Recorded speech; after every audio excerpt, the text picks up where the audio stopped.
June 15th, 2011. The Vancouver Canucks lose Game 7. The city doesn't mourn, it detonates. Cars flip. Glass shatters. Fire swallows downtown.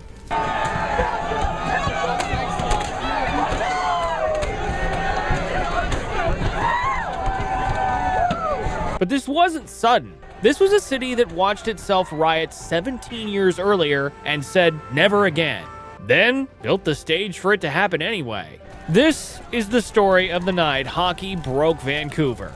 The 2010-11 Vancouver Canucks were not just good. They were the best team in the entire NHL. 54 wins, 19 losses, 117 points. First President's Trophy in franchise history. They led the league in goals scored with 258 and allowed the fewest at 180. No team in hockey was more complete on both ends of the ice. Daniel Sedin took home the Art Ross Trophy with 104 points. His twin brother Henrik finished with 94. Ryan Kesler was a force down the middle. And in net, Roberto Luongo led the league with 38 wins, backed by Corey Schneider, one of the most reliable backups in the game. And that regular season dominance carried straight into the playoffs. They gutted out a 7-game first-round series against the defending champion Chicago Blackhawks. Trying to clear it. Burrow shoots, scores!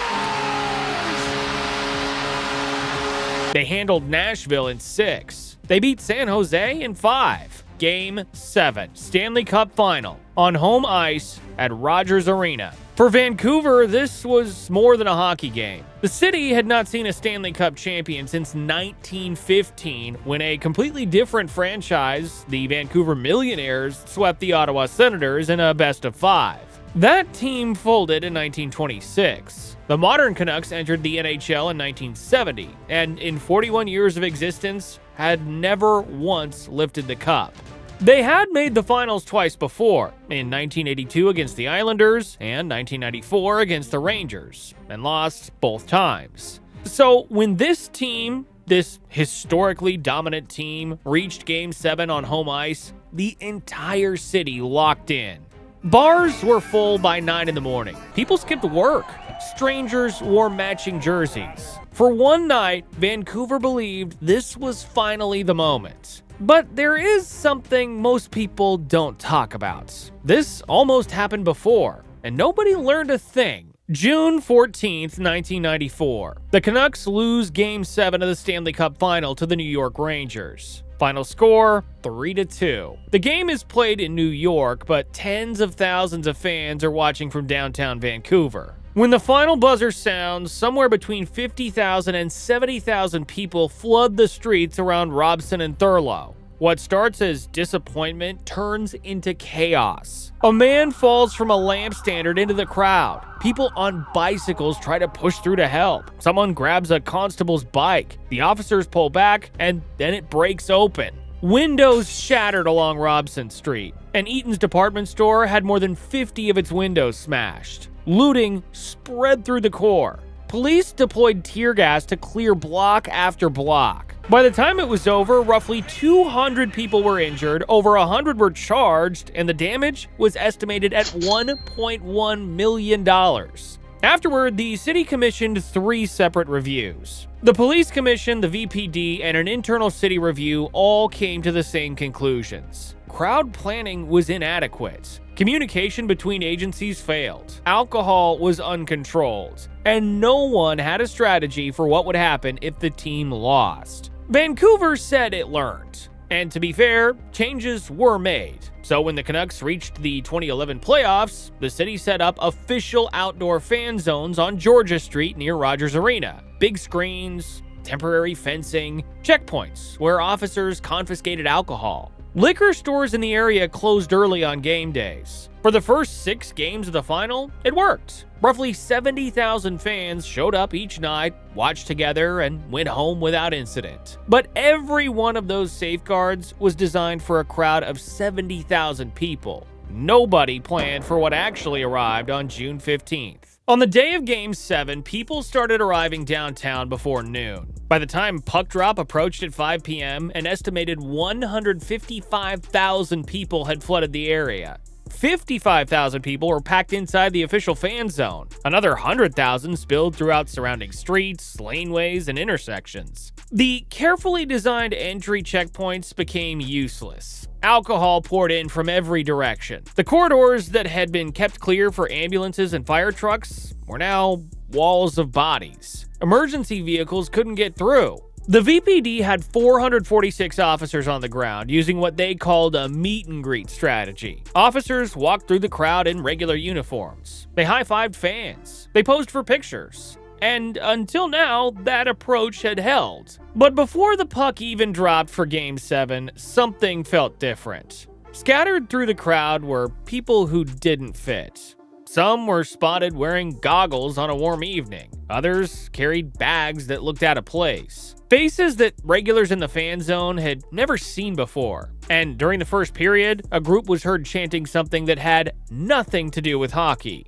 "Let's go Riot. Let's go Riot." Not everyone in that crowd came to watch hockey. Puck drops just after 5 p.m. Pacific at Rogers Arena. Every bar, every living room, every screen in the city is locked on the same feed. And then Boston takes over. Patrice Bergeron opened the scoring at 14:37 in the first period. The fan zone goes quiet. Not angry yet, just tense. But the second period makes it worse. Brad Marchand scores at 12:13 to make it 2-0. Then Bergeron added a shorthanded goal at 17:35. 3-0 Boston. And on the other end, Tim Thomas is untouchable. Every Canucks chance, every rush, every scramble around the net, Thomas swallows it. He finishes the night with 37 saves on 37 shots. A perfect game when it mattered most. The third period is a formality. Vancouver has nothing left. Marchand buries an empty netter to seal it.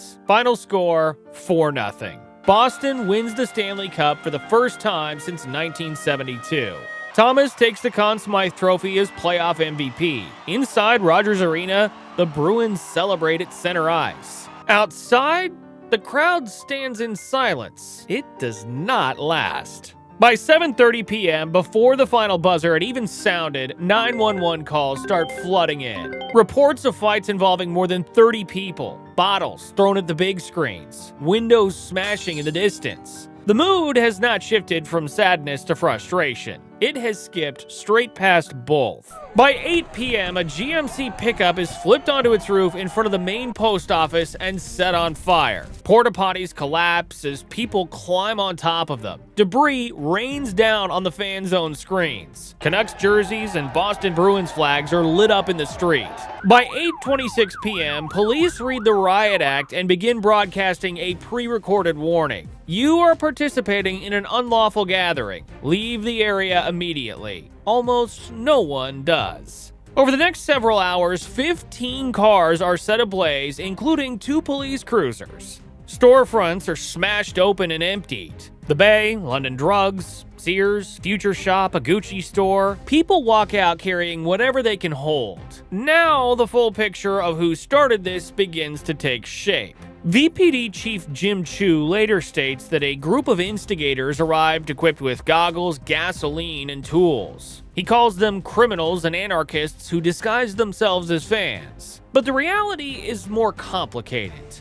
UBC political science professor Glenn Coulthard pushes back, calling the anarchist label more of an assumption or bias that has been around for a long time. And Chu himself later admits that most of the people charged represent a wider spectrum of young people, many with no prior record. The instigators may have lit the match, but thousands of ordinary people chose to feed the fire. The officers on the ground are overwhelmed.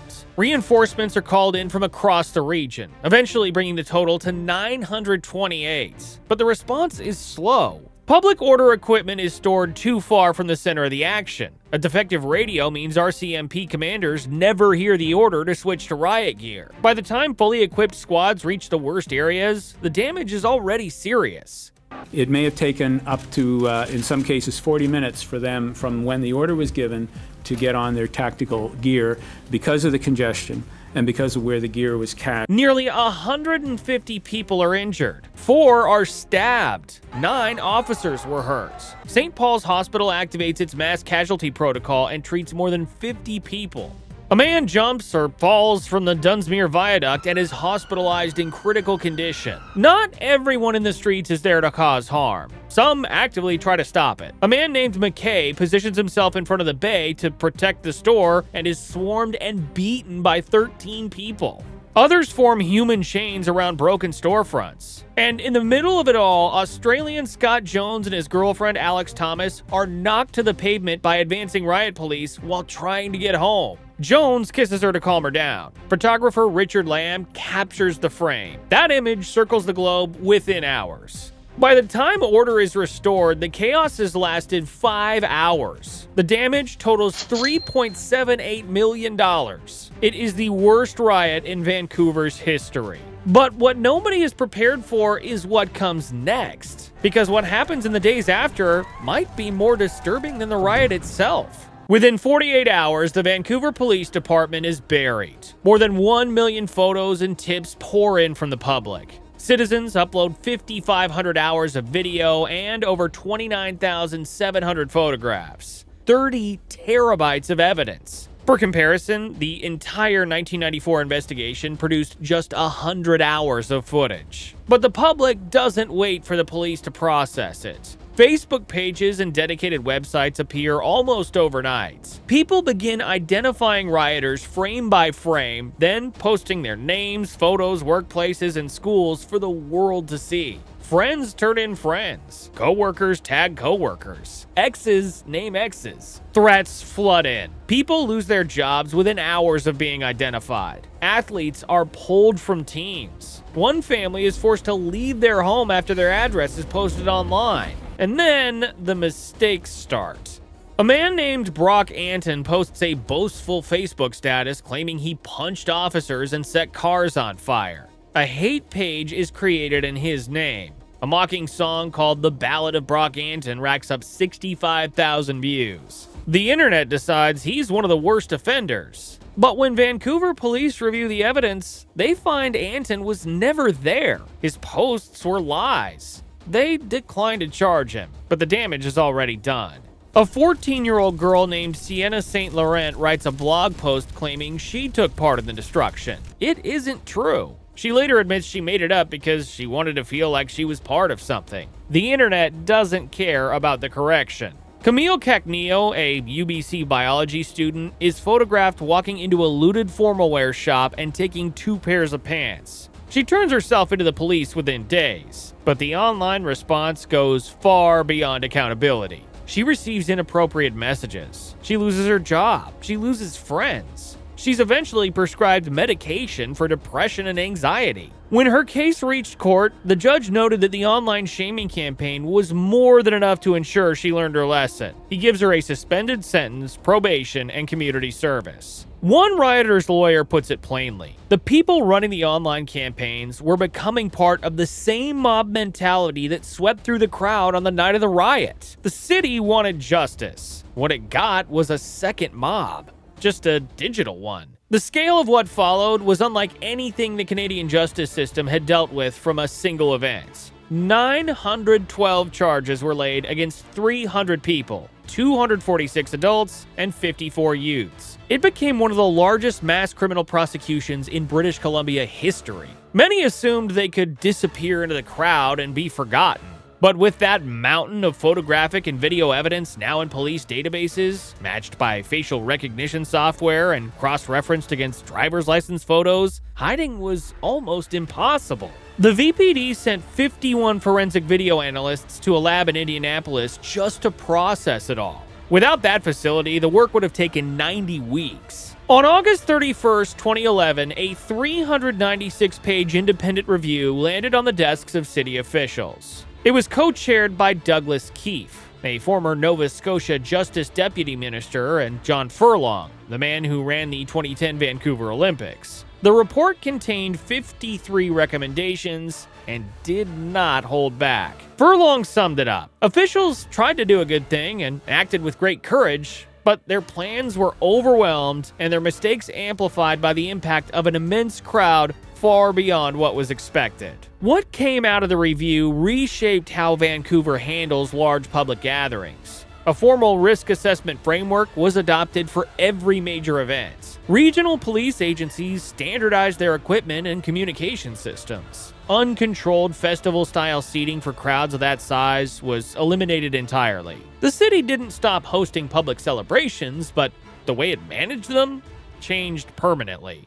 The NHL game that ended in a riot was never really about hockey. It was about what happens when a city stakes its identity on a single outcome and has no plan for the alternative. The Canucks core that carried that 2011 team never got another chance. Roberto Luongo was traded to Florida in 2014. Henrik and Daniel Sedin played 7 more seasons in Vancouver, watching the roster around them slowly decline before retiring together in 2018. All 3 were inducted into the Hockey Hall of Fame in 2022. None of them ever won a Stanley Cup. At the induction ceremony, Daniel Sedin stood at the podium and said something that cut straight through. "This is a great honor, but I think I would have rather won the Stanley Cup, if you know what I mean."